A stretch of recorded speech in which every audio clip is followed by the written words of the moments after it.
Hey, I hate doing these things. Um, it's 6 o'clock. I told you I would tell you about it at 6 o'clock, so here we are.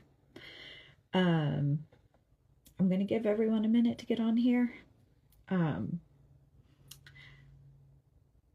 yeah, I really hate doing this. So while we wait for other people to get on here, how's your day? Have you had a good day? It's been a rainy day, and that's usually a good day for me. I love when it rains and I get to do artsy things. However, I was supposed to be in the mountains. I miss my friends, the Lady and the Lion. They have this really cool bus that they do art with, and they're up at Rooster Walk, which is where I was supposed to be. But apparently, as you get older, your body decides that it doesn't want to work all the time, half the time, less of the time. And so I was not able to go to Rooster Walk, but that did give me time to work on a very special project that I've had going on for many years. Probably over 7 years. Just random sketches that I never did anything with, even though I said I would do something with them. So, anyways, in my sadness of not being able to go and be barefoot in the mountains for a week and just hang out with a bunch of hippies, like I had hoped I would be doing right before my birthday, I sat down and started finishing up getting my project together. So, what is the project? The project is my second book. I've learned a lot since my first one, that was in 2017. And I'm very excited about it. And it is another children's book, and it's called How Nightlights Are Made. So I guess, where did it get started? It got started with one illustration that I thought was cute. It didn't have any particular meaning. I just felt like drawing it, and so I did. And it was of a bear riding a giraffe, and they were out collecting stars. And then I decided to do an octopus and a seagull collecting stars.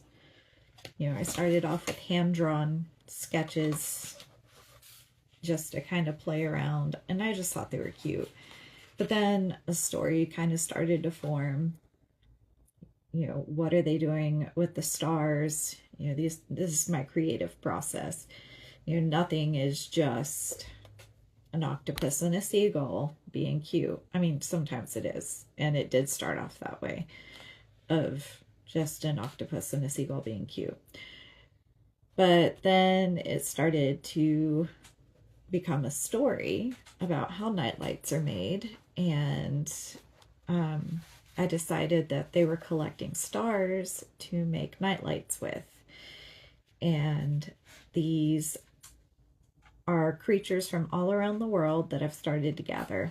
And I have so far 4 illustrations completed. And I've got the story going. And I just like the idea that nightlights are more than something that you plug into your wall. I like the idea that it's something, of course, more whimsical, because I am a very whimsical person, whether I always admit that or not. And so the idea of, stars being gathered by animals and,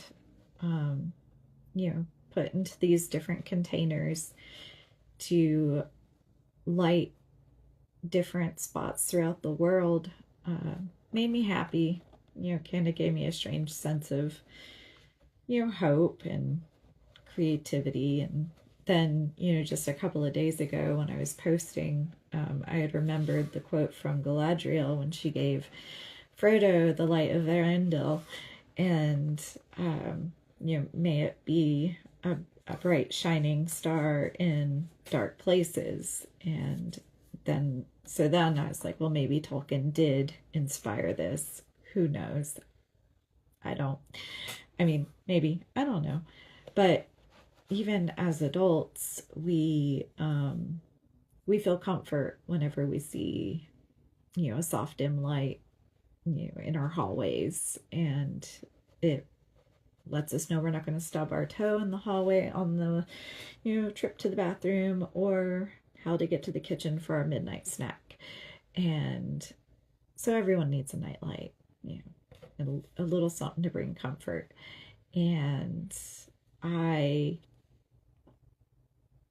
hope that I'm able to convey all of that in this story. And the way that I have done it is, like I said, I've done original sketches, and I'm still working on sketches.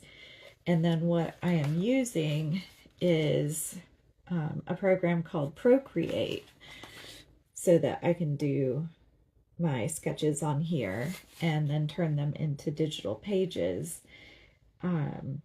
which is, a whole trust the process thing for me, because I've never done a project like this on Procreate and trusted it to do what I need it to do, because I've always been very traditional watercolorist, all that. And so trusting a program here for me to be able to draw. Now let me be extremely clear. As clear as I can possibly be. More clear than even that. I don't know how much more to say it. There is zero AI in this. I will never be using AI. I have a lot to say on it, but we're not bringing it in here. It is not a part of this in any way, shape, or form. And I consume less water than AI, so I'm better for the environment. Anyways, that's that doesn't count for anything. But the way this is going to be set up is I'm going to have it on Kickstarter. It hasn't launched yet. And there are different levels for you to decide, if you want to support the project or not. And each tier, you get a different thing.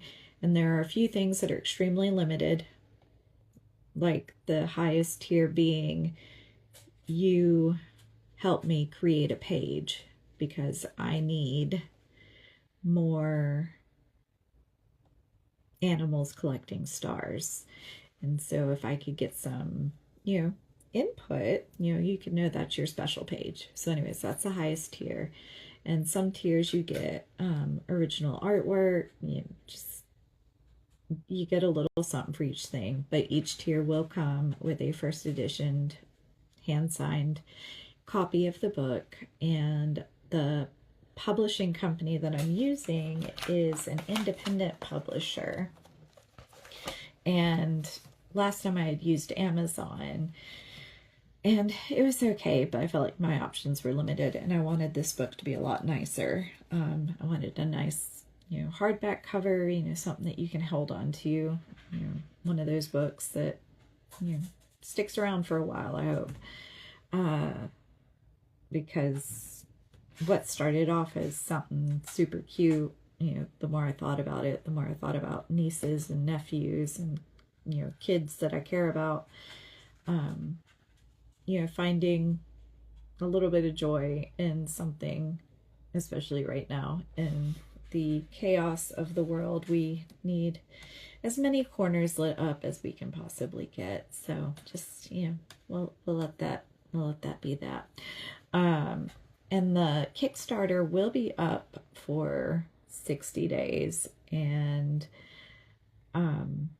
but if you miss out on the Kickstarter, I will have it so that you can still purchase things afterwards to continue to support it, because, I'll have to hopefully continually restock books, which means I'll have to reach out to publishers again. and or not publishers, but the publisher, so that I can get it sent off to other places. And you know, I'm anxious about it. I'm excited about it. I hope you're excited about it too. And as soon as it launches, I will post it, and you know, we can go from there. And I'm just I hope you need as much whimsy as I do, because Lord, heaven help, there are days, and if a bunch of animals collecting stars does it for you, I'm happy. That's all I need. I am calling them star harvesters. There will be a set of stickers that you can get with the different tiers, and postcards and stuff, so you can send those to friends. But while I was laid up after my back trauma, I had a friend of mine who was writing me a little chapter story for each day that I was on bed rest. And so while she was doing that, I was like, man, I really should finish this book that I've just kind of been sitting on for years. And so I started working on more illustrations and, you know, developing the story a little bit more, because the story is, you know, I'm fleshing it out, as they say, because the illustrations honestly came long before the story did. And so I am trying to figure it out as I go. And one of the tiers, if you support the specific tier, you'll get the original sketch, which means you will get all of the random thoughts that come into my brain. Let's see. So, sketches, original sketches, just for you. And I mean, I want all the different animals. I'm still working on my manatee here. I was thinking about adding a bat. I don't know. I like bats. But yeah. So anyways, like I said, the highest tier helped me design an animal. You'll get original artwork.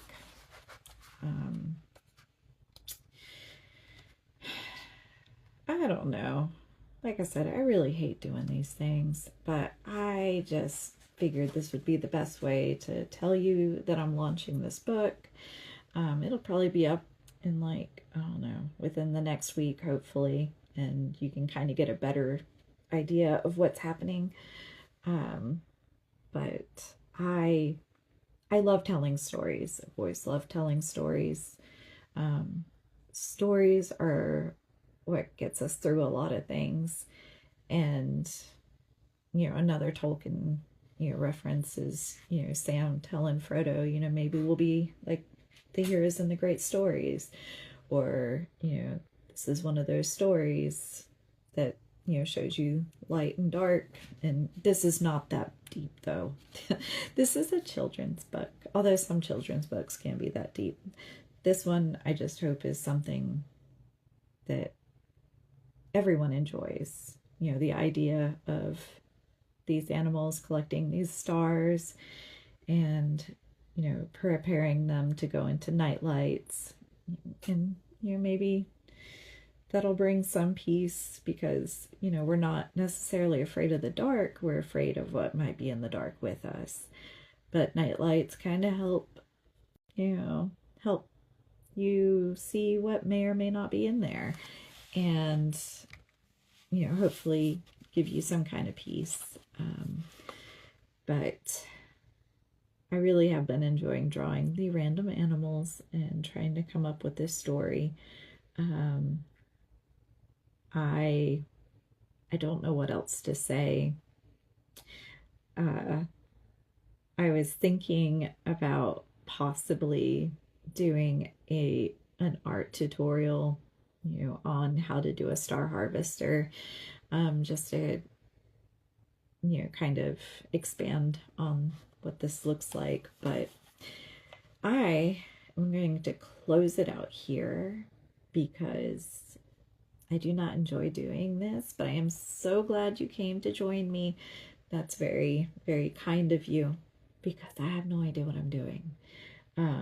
But I will let you know as soon as the Kickstarter launches and you can kind of see what else is going on there. And I am going to post the few starts of things that I have and kind of go from there. But I do appreciate you guys. You're the best. If you have any questions, let me know. And if you have any feedback, let me know. I want to hear it all. I'm excited, second book, that's kind of a big deal. And then going with a new publisher so that I can get you a nice hardback and, make it something special. But yeah, thank you guys. And maybe I'll do an art tutorial on harvesters or star harvesters. I feel like that was a very sketchy way to say it. Anyways, I'll talk with you later.